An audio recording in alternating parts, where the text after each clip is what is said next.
Hello friends, welcome to study कर। मैं हूं आपका दोस्त प्रभाकर। दोस्तों, डेली करंट अफेयर्स की सीरीज में आपका स्वागत है। आज हम डिस्कस करेंगे 10 अक्टूबर से related most important current affairs.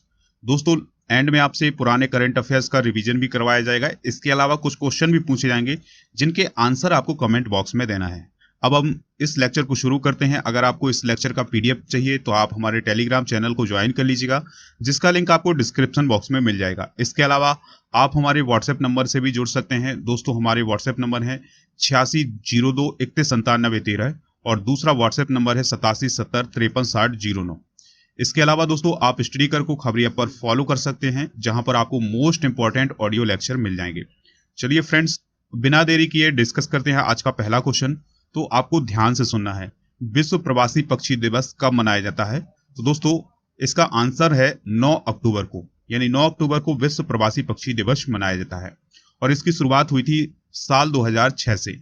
और दोस्तों, साल 2006 में शुरू होने के बाद हर साल विश्व प्रवासी पक्षी दिवस मनाया जाता है ऑफिशियल तौर पर साल में 2 बार, यानी विश्व प्रवासी पक्षी दिवस एक साल में 2 बार मनाया जाता है। सबसे पहले यह मई के दूसरे शनिवार को मनाया जाता है और फिर अक्टूबर के दूसरे शनिवार को मनाया जाता है। साल 2021 में 8 मई और 9 अक्टूबर को मनाया गया है।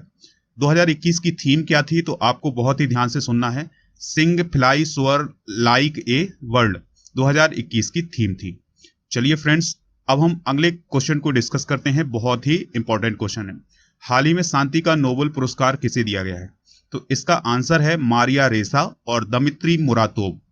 दोस्तों, फिलीपींस की पत्रकार हैं मारिया रेसा और रूस के पत्रकार हैं दमित्री मुरातोव। तो इन्हें साल 2021 का शांति के लिए नोबेल पुरस्कार दिया गया है। दोस्तों, नोबेल समिति ने अभिव्यक्ति की स्वतंत्रता के लिए उनकी लड़ाई का हवाला देते हुए कहा है कि शांति को बढ़ावा देने के लिए यह बहुत महत्वपूर्ण है।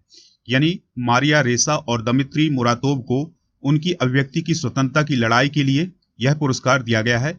और इससे, यानी जो उन्होंने लड़ाई लड़ी है अभिव्यक्ति की स्वतंत्रता के लिए, उससे शांति को बढ़ावा मिला है। इसलिए इन दोनों लोगों को यह पुरस्कार दिया गया है। दोस्तों, अब हम बात करते हैं मारिया रेसा की। तो यह फिलीपींस की पत्रकार हैं और मारिया रेसा फिलीपींस में सत्ता के दुरुपयोग और हिंसा के इस्तेमाल का पर्दाफाश करने के लिए अभिव्यक्ति की स्वतंत्रता का उपयोग करती हैं। अपनी वेबसाइट रैफलर की सीईओ के रूप में उन्होंने बिना किसी डर के अभिव्यक्ति की स्वतंत्रता का समर्थन किया है। अब हम बात कर लेते हैं दमित्री मुरातोव की। दोस्तों, दमित्री मुरातोव का संबंध है रूस से। दमित्री मुरातोव रूस में चुनौतीपूर्ण परिस्थितियों के बावजूद दशकों तक अभिव्यक्ति की आजादी के बड़े पैरोकार रहे हैं। दोस्तों, पत्रकारों की हत्या और धमकियों के बावजूद उन्होंने नोवाया गजेटा अखबार की स्वतंत्र नीति को त्यागने से इनकार कर दिया था। यानी इन्होंने भी अभिव्यक्ति की स्वतंत्रता के लिए ही लड़ाई लड़ी है। कहां पर? रूस में। चलिए फ्रेंड्स, अगला क्वेश्चन डिस्कस करते हैं। इंपॉर्टेंट क्वेश्चन है। अजय वॉरियर संयुक्त सैन्य अभ्यास 2021 भारत और किस देश के बीच आयोजित हुआ है? तो इसका आंसर होगा ब्रिटेन। यानी अजय वॉरियर संयुक्त सैन्य अभ्यास 2021 भारत और ब्रिटेन के बीच आयोजित हुआ है। दोस्तों, आपको याद रखना है, इसका आयोजन हुआ है उत्तराखंड के चौबटिया में। कहां हुआ है? उत्तराखंड के चौबटिया में। और यह जो संयुक्त सैन्य अभ्यास हो रहा है, यह 7 से 20 अक्टूबर के बीच आयोजित हो रहा है। यानी लगभग 2 सप्ताह तक इसका आयोजन किया जाएगा। इस युद्धाभ्यास का पहला संस्करण साल 2013 में कर्नाटक के बेलगाम में आयोजित किया गया था।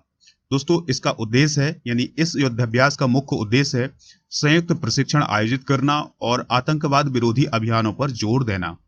अब हम बात करते हैं कि जो साल 2021 में अजय वॉरियर नामक सैन्य अभ्यास हो रहा है, यह कौन सा संस्करण है? तो यह 6वां संस्करण है। और यह कहां हो रहा है, यानी इसका आयोजन स्थल कहां है? तो यह है उत्तराखंड का चौबटिया। अगला क्वेश्चन डिस्कस करते हैं। इंपॉर्टेंट क्वेश्चन है दोस्तों। हाल ही में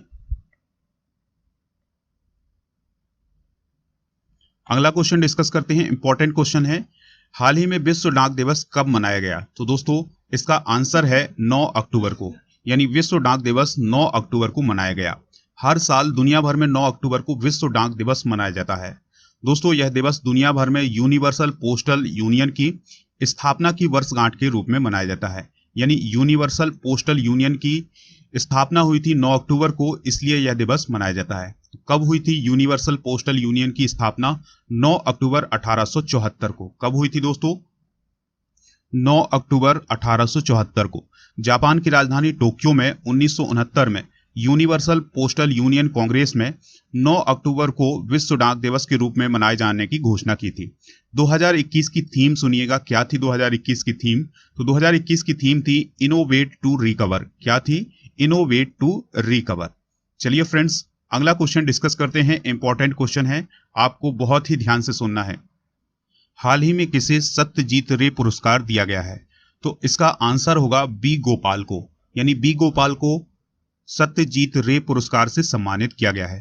तेलुगु फिल्मों के निर्माता हैं कौन? बी गोपाल। तो उन्हें सत्यजीत रे पुरस्कार से सम्मानित किया गया है। दोस्तों, उन्हें यह पुरस्कार भारतीय सिनेमा में योगदान के लिए दिया गया है। इस पुरस्कार को फिल्म सोसाइटी केरल की ओर से दिया जाता है, जिसके अंतर्गत 10,000 की नगद राशि प्रशस्ति पत्र दिया जाता है। दोस्तों, गोपाल ने अब तक 30 से ज्यादा तेलुगु फिल्मों और 2 हिंदी फिल्मों का निर्देशन किया है। उन्हें यह पुरस्कार 13 अक्टूबर को हैदराबाद में आयोजित कार्यक्रम में दिया जाएगा। चलिए फ्रेंड्स, अगला क्वेश्चन डिस्कस करते हैं। इंपॉर्टेंट क्वेश्चन है। हाल ही में हॉकी स्टार्स अवार्ड की घोषणा की गई है। इसमें प्लेयर ऑफ द ईयर का अवार्ड किसे दिया गया है? तो नाम है दोस्तों, 2 नाम है, 2 लोगों को प्लेयर ऑफ द ईयर का अवार्ड दिया गया है। तो वो नाम है हरमनप्रीत सिंह और गुरजीत कौर।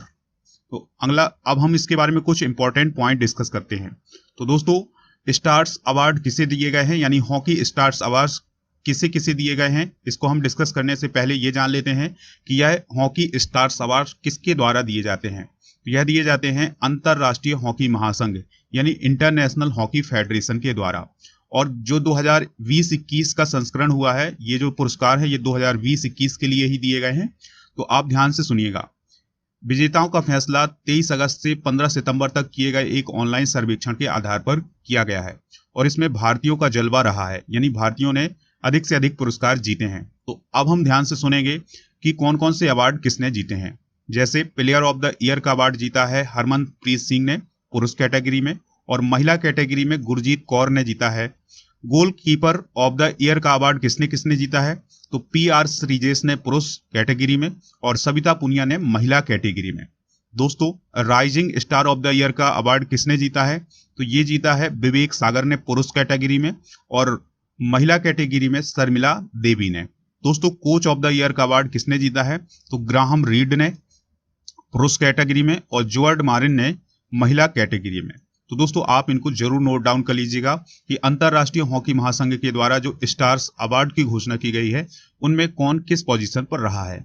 चलिए फ्रेंड्स, अगला क्वेश्चन डिस्कस करते हैं। आपको बहुत ही ध्यान से सुनना है। किस राज्य की एडयूर मिर्च और कुट्टी अट्टूर आम को GI टैग दिया गया है? तो दोस्तों, ये दोनों का रिलेशन है केरल से, यानी केरल राज्य के एडयूर मिर्च और कुट्टी अट्टूर आम को GI टैग प्रदान किया गया है। अब हम 2021 में प्रदान किए गए कुछ GI टैग डिस्कस कर लेते हैं। किस राज्य के नागा खीरा को GI टैग दिया गया है? तो ये नागालैंड के नागा खीरा को GI टैग दिया गया है। किस राज्य की सोजात महजी को GI टैग दिया गया है? तो यह दिया गया है राजस्थान की। किस राज्य की जुडिमा राइस वाइन को GI टैग दिया गया है? तो दोस्तों, ये असम की वाइन है। किस राज्य के चिन्नौर चावल को GI टैग प्रदान किया गया है? तो दोस्तों, चिन्नौर चावल मध्य प्रदेश से रिलेटेड है, तो उसे हाल ही में ही GI टैग दिया गया है। किस राज्य के अलीबाग सफेद प्याज को GI टैग दिया गया है? तो ये दिया गया है महाराष्ट्र के अलीबाग सफेद प्याज को। तो दोस्तों, इस प्रकार से हमने कुछ 2021 के GI टैग डिस्कस किए हैं। अगला क्वेश्चन आपको बहुत ही ध्यान से सुनना है। अमृतांजन हेल्थ केयर के नए ब्रांड एम्बेसडर के रूप में किसे नियुक्त किया गया है? तो ये नियुक्त किया गया है दोस्तों मीराबाई चानू और बजरंग पुनिया को। तो वेट लिफ्टर हैं, यानी भारोत्तोलन की प्लेयर हैं कौन? मीराबाई चानू। और कुश्ती में ओलंपिक में कांस्य पदक जीतने वाले बजरंग पुनिया को दर्द निवारक उत्पादों के ब्रांड एम्बेसडर के रूप में नियुक्त किया गया है, और इस कंपनी का क्या नाम है? Amrutanjan health care. दोस्तों, आपको याद रखना है कि मीराबाई चानू का जो रिलेशन है वो वेट लिफ्टिंग से है, और जो बजरंग पुनिया है उनका रिलेशन है कुश्ती से। तो इन दोनों लोगों को अमृतांजन हेल्थ केयर का ब्रांड एम्बेसडर बनाया गया है। चलिए फ्रेंड्स, अब हम रिवीजन वाले क्वेश्चन डिस्कस कर लेते हैं, यानी करंट अफेयर्स का रिवीजन कर लेते हैं। तो आप बहुत ही ध्यान से सुनिएगा। पहला क्वेश्चन है, विश्व मानवतावादी दिवस किस दिन मनाया जाता है? तो यह मनाया जाता है 19 अगस्त को।